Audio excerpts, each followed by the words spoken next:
back to my channel, Paternosaurus Reads. I'm Katie, aka Paternosaurus, and I read. Quick note before I get started, it's like 5:30, which means that the sun is basically already down. I'm basically working off of the terrible lighting in my ceiling. So sorry if it's bad, but I was thinking about this video and I just wanted to sit down and shoot it. I don't really have any notes or anything.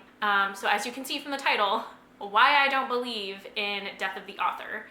If you are unfamiliar, Death of the Author is a term used in literary criticism in which you don't think about the author and their worldviews and you only look at the text.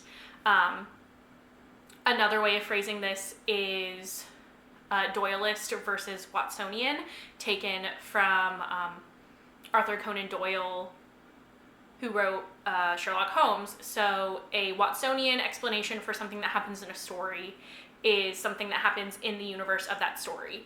Like, I think it's that he has like different pains like in his leg or his arm or whatever after coming back from the war. The Watsonian explanation is that it's actually psychosomatic pain coming from his mental trauma from being in a war.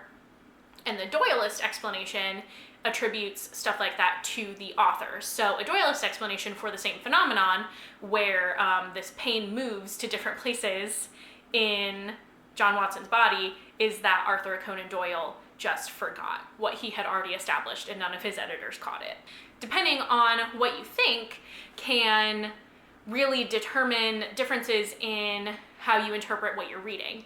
And recently, some authors on Twitter have been saying some things, and I wanted to address why I don't believe in Death of the Author, like only taking Watsonian explanations for things instead of Doyleist. Let's look at an example.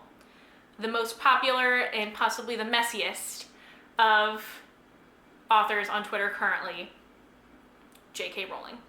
So if you are unaware, at this point it was 3 weeks ago, maybe a month ago at this point. So by the time you see it, it will have definitely been well over a month since she tweeted this, but she tweeted something in support of a pretty prominent transphobe in the UK. This woman who was, like, her contract was not renewed at her job or something like that because she was being transphobic at work. So J.K. Rowling basically allied herself with this woman and outed herself as being a transphobe. And the reason I don't believe in Death of the Author, in not using that to color my interpretation of Harry Potter, is that those shitty beliefs are still in the book.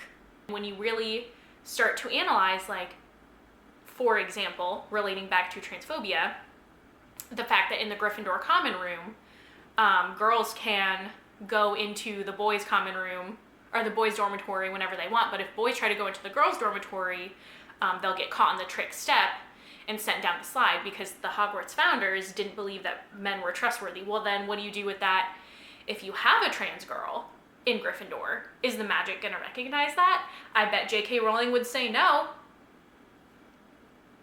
And that also feeds into toxic masculinity, which is why that's bad for men and women.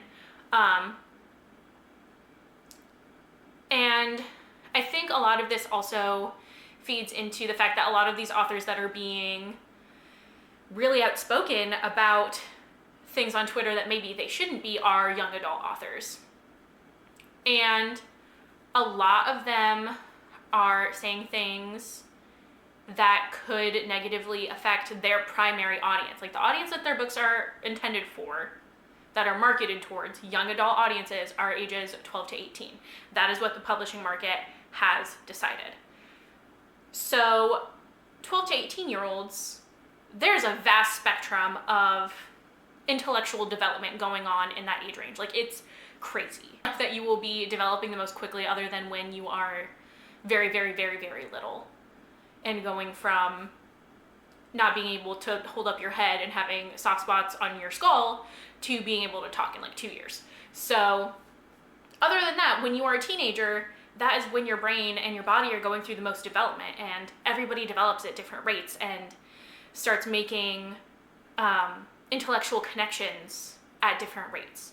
So I'm thinking back to an interview that Stephenie Meyer did, where she said that her books were just fiction and people should be able to distinguish reality from fiction, especially when you're thinking about the really negative relationship between Bella and Edward. And Stephenie Meyer said, well, you should be able to tell the difference. Okay, but your books are marketed to 12-year-olds. I read Twilight when I was like 11. And I didn't like Edward because I thought he was kind of boring, not because I recognized that his relationship with Bella was abusive. And yeah, now as an adult, reading those books, I can see those patterns of behavior.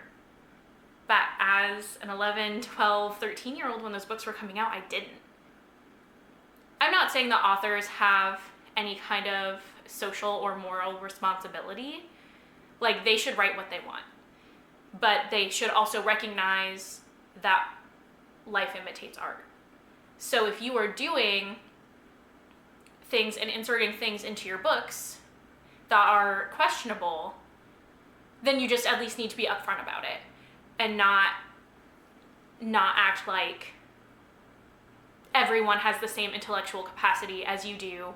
I'm okay with them being messy on Twitter and showing the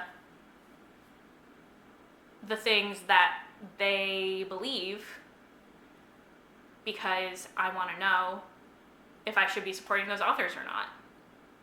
Like that huge group of authors that were talking about how they ship Sansa in Game of Thrones. Jon Snow and Sansa, who are related and were raised as half siblings. I think they're actually cousins or something. I don't watch Game of Thrones, but I know so much of it from cultural osmosis. But they are related. Like, they are actually related, and all these authors were like, well, I think it's a great ship. And I was like, okay. Like, they're allowed to have whatever opinion they want of these characters. Like, they can ship whoever they want, but I'm allowed to have the opinion that I think that's gross and it kind of creeps me out, and I think less of them now. And that influences how I view their work as well. It just does. So this was very rambly, and it ended up not being just about death of the author.